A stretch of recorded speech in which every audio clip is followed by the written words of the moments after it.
السلام علیکم ویور، امید کرتا ہوں کہ آپ سب ٹھیک ہوں گے اور آج کی میری کہانی ہے اولاد کی خاطر ایپیسوڈ نمبر 2۔ شادی کے 10 برس بعد امی ابو کا یک بعد دیگر انتقال ہو گیا۔ اب میرا سب کچھ میرے شوہر ہی تھے۔ بیٹیوں کی خوشیوں اور ان کے مستقبل کا تمام تر انحصار انہی پر تھا۔ خدا کی مرضی کے ایک روز وہ دفتر جاتے ہوئے موٹر بائک حادثے کا شکار ہو کر موقع پر جاں بحق ہو گئے۔ یہ صدمہ بہت بڑا تھا کہ میں بے آسرا اور بچیاں یتیم ہو گئی تھیں۔ ہماری کفالت کرنے والا بھی کوئی نہ رہا تھا۔ اب پتہ چلا کہ شوہر ایک عورت کے لیے کتنی بڑی پناہ اور نعمت ہوتا ہے۔ در در کی ٹھوکریں تو نہ کھانی پڑی کہ والد صاحب مکان میرے نام کر گئے تھے۔ تاہم والد کے مکان میں قیام نہ کیا کہ اسے ٹھیک ٹھاک کرانا تھا تاکہ کرایہ پر اٹھا سکوں، جس کے لیے رقم کی ضرورت تھی۔ سردست میرے پاس تو گزارے کے لیے بھی رقم موجود نہ تھی۔ BSc کیا تھا، نوکری کی تلاش میں نکل پڑی۔ ایک اخبار میں ضرورت ملازمت کا اشتہار دیکھا، لکھے ہوئے پتے پر پہنچی۔ کلارک نے بتایا کہ درخواست دے جائیں، پرسوں انٹرویو ہے، صبح ٹھیک 10 بجے آنا ہوگا۔ مقررہ دن دوبارہ گئی۔ جب انٹرویو کے لیے صاحب نے بلایا تو یہ دیکھ کر حیران رہ گئی کہ ان کے برابر والی کرسی پر ایک اور صاحب بھی برجمان تھے۔ لگتا تھا جیسے خواب دیکھ رہی ہوں۔ بلند بخت کو 17 برس بعد دیکھ رہی تھی، وہ بالکل ہی ویسا تھا جیسا کہ 17 برس قبل تھا۔ وقت کی گردش نے اس پر کوئی اثر نہ کیا تھا۔ یقین نہ آ رہا تھا کہ وہ میرے سامنے بیٹھا ہے۔ اس نے حیران نگاہوں سے دیکھا۔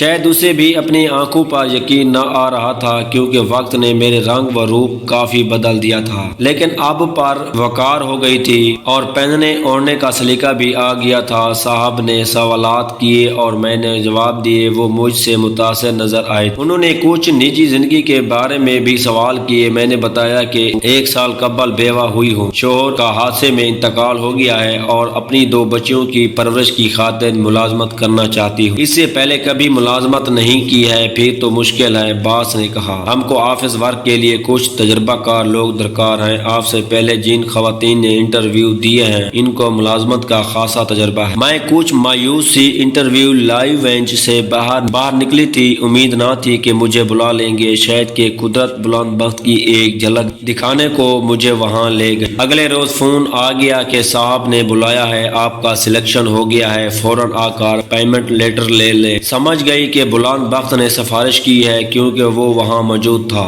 بعد میں پتہ چلا کہ اس کمپنی میں وہ اچھے عہدے پر فائز ہے، تبھی اسے انٹرویو بورڈ میں شامل کیا گیا تھا۔ میرا اندازہ درست نکلا، بلند بخت نے ہی میرے سفارش کی تھی اور باس نے ملازمت پر رکھ لیا تھا۔ میں اس کی سفارش پر نوکری کرنا نہیں چاہتی تھی، لیکن مجبوری تھی، کیونکہ مجھ سے تجربہ کار کو نوکری ملنی مشکل تھی۔ یہ تو ایک اتفاق ہی ہو گیا تھا، ورنہ ملازمت کے لیے کتنے دھکے کھانے پڑتے ہیں جانتی تھی۔ اگلے روز بلند بخت کا فون آ گیا، زیبا میں بول رہا ہوں، صد شکر تم مل گئی، جب ملنا تھا ملے نہیں، اب کیوں شکر کر رہے ہو؟ میں نے بے رخی سے جواب دیا، امریکہ سے آنے کے بعد ایک بار تمہارے شہر گیا تھا، محلے کے ایک صاحب سے تم لوگوں کا پوچھا، انہوں نے بتایا تمہارے والد کا انتقال ہو گیا ہے، تمہاری شادی ہو چکی ہے اور تم کراچی جا چکی ہو۔ اس اطلاع سے تو قصہ ہی ختم ہو گیا، اور کھوج لگا کر کیا کرتا؟ کیا تم نے شادی کر لی ہے؟ ہاں کی تھی، لیکن غیر ملکی لڑکی تھی،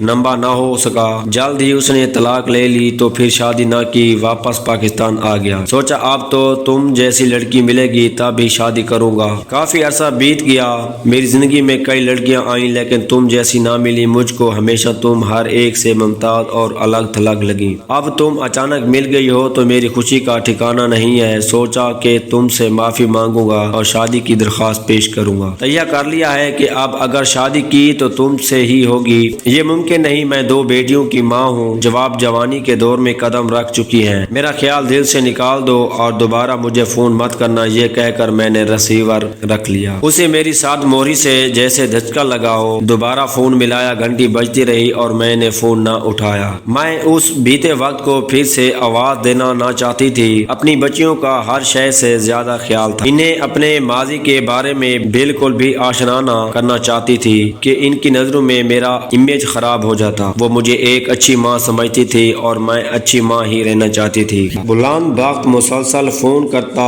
میں نے نہ اٹھایا تو ایک دن وہ خود اس کمرے میں آ گیا جہاں میں دفتر دفتر میں بیٹھ کر کام کرتی تھی۔ اس نے معافی طلب کی اور کہا میری درخواست پر غور کرو، میں تمہیں شریک حیات بنانا چاہتا ہوں، لیکن میں نے اس کی درخواست کو رد کر دیا اور سیدھے منہ بات نہ کی۔ میں نے کہا بلال صاحب، شادی کی ایک عمر ہوتی ہے، اب میں 2 بچیوں کی ماں ہوں اور مجھے ان کا مستقبل بنانا ہے جو ہر شے سے زیادہ ضروری اور اہم ہے۔ یہ ملازمت میں انتہائی مجبوری کی وجہ سے کر رہی ہوں، مجھے تنگ مت کرنا اور نہ ہی میرا پیچھا کرنا ورنہ ملازمت چھوڑ دینے پر مجبور ہو جاؤں گی۔ اس پر میری باتوں سے اوس پڑ گئی، وہ بوجھ کر رہ گیا۔ پہلے تو میں اس کے انکار پر رو رو کر پاگل ہوئی تھی اور اب اسی کو رد کر رہی تھی۔ یہ تو وہ سوچ بھی نہ سکتا تھا۔ جب میں نے ملازمت سے استعفیٰ دیا تو بلند بخت میرے پاس آیا اور کہا آخری بار مخاطب ہوں، پھر کبھی تم کو نظر نہیں آؤں گا۔ اس نے خود کو لعنت ملامت کی کہ میری وجہ سے تم ملازمت چھوڑ رہی ہو، اگر میں تم سے اصرار نہ کرتا تو تم یہ قدم نہ اٹھائیں۔ تم نے اپنی زندگی کو مسائل کی بھٹی میں جھونک دیا۔ اب بھی کہتا ہوں نوکری مت چھوڑو، میں یہ شہر چھوڑ جاؤں گا، تم کو دوبارہ کبھی نظر نہیں آؤں گا، میرا یقین کرو۔ میں نے مگر اس کا یقین نہ کیا، اس کا دکھ جیسے بڑھ گیا، میرا بھی دکھ بڑھ گیا۔ اگر یہ سٹوری آپ کو اچھی لگی ہو تو میرے چینل کو سبسکرائب اور میری ویڈیو کو لائک کر دیجیے گا۔ شکریہ۔